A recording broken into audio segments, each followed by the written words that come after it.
to start right there with this perhaps being the best game ever. I went back this afternoon, Tony, and watched the Week 12 matchup, and just watching you and your comments early in that game, the comparisons, Brady versus Mahomes, LeBron and Michael Jordan, you have to be as excited as ever that this is now the Super Bowl matchup.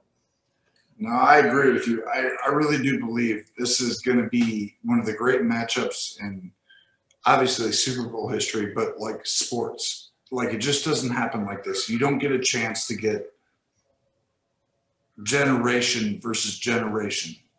And we all see where Mahomes is going. Patrick Mahomes is absolutely the only guy who can challenge Brady's, I guess you could say, greatest of all time, the GOAT. Patrick has the ability to possibly climb that ladder and be there one day. And I would never have said this before he came along. Tom Brady has set the bar so high, it's almost impossible to achieve. And yet Patrick Mahomes has the rare ability to do it. And now we're going to watch them playing a game. I said this earlier, Bill. If Patrick Mahomes loses this game, I don't think he can actually climb the ladder. I really believe it. He cannot. You got to go to 10 Super Bowls, and if Tom wins, that's 10 Super Bowls, he wins 7. Played in 14 championship games. It's darn near impossible to get to that point. And even if you get there, you lose because you lost to him. Patrick Mahomes has to win this game to give himself a chance to be the greatest of all time. If he loses, I don't think he can touch it.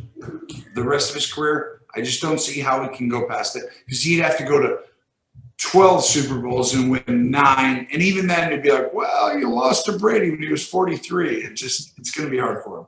I was going to ask you, which is more amazing, that Brady is doing what he's doing at age 43, or that Mahomes has done what he has done before age 26. And I'm thinking you're leaning, the Brady is most amazing, but maybe it's Mahomes. No. I'm saying they're both amazing. They're both great. So it's like Tiger when he came on in golf. He challenged all of Jack Nicklaus's records right away because he was that special and gifted. He could win and win championships at a very young age. And you see very quickly, you're like, well, this is the guy. And so, like, in golf, you're like, this is the only guy who can reach 18 majors, and we'll see how that plays out, right? But what happens if they played against each other in the Masters or in the U.S. Open when Jack Nicklaus could win and Tiger Woods can win? It's just a rare time in sports that you get generational talents coming together for the championship. It just doesn't happen. It's LeBron versus, Jordan. It just doesn't happen.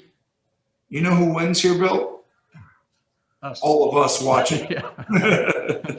That's right. All right. So Mahomes has done all this before age 26. You were 26 before you started an NFL game. What was that Parcells guy thinking back in the day? Well, he was not very smart. He obviously played me at some point. He should have just kept me on the sideline and cut me, because that would have been the best interest of the Cowboys. But,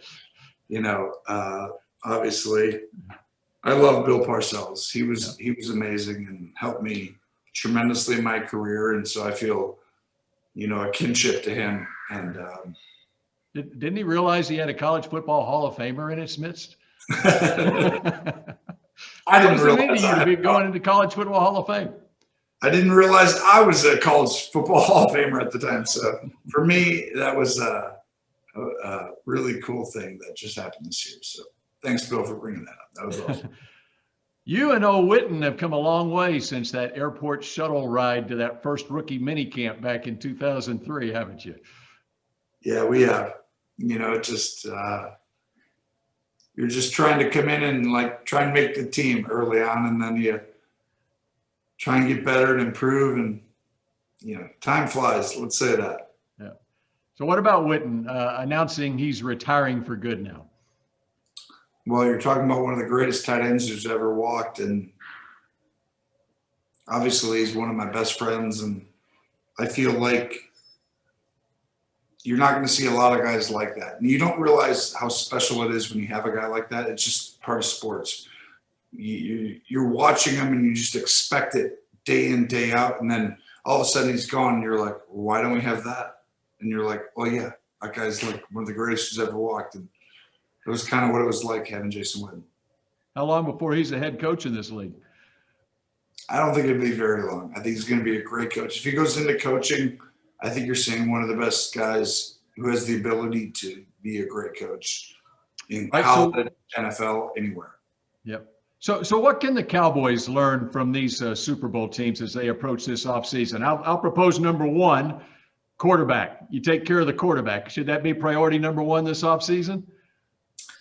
Yeah, I think that's obviously priority number one. I mean, if you look at the last four teams who are left, I mean, you got Rodgers, Brady, you got Mahomes, Josh Allen, who obviously was an MVP candidate as well. So I think you're seeing very quickly that the number one way to be great year in, year out is to have a great quarterback. And then when you look at this Tampa Bay defense, number one rush defense in the league, and what the Cowboys went through this year, as far as their rush defense goes, what do you think about Dan Quinn being the defensive coordinator here? Well, I think it's going to fall in line with Rod Marinelli and what they did before. So you're going to get guys being aggressive and fast, and they're going to know their assignments, and they're going to hit their gap. And so, you know, when you watch the tape, you want to turn the tape on really quickly and be like, "Ooh, this team is playing hard. This team knows their assignment. They're not like having busted plays." And so I think Quinn's going to do that very quickly. All right, your fourth year with CBS and your second Super Bowl. If you would have known it was this easy to get to a Super Bowl, you would have gone straight from Eastern Illinois right to the CBS broadcast booth, wouldn't you? Yeah. Well, me and Jim Nantz talk sometimes. I was like, we joked the first time I went a couple of years ago.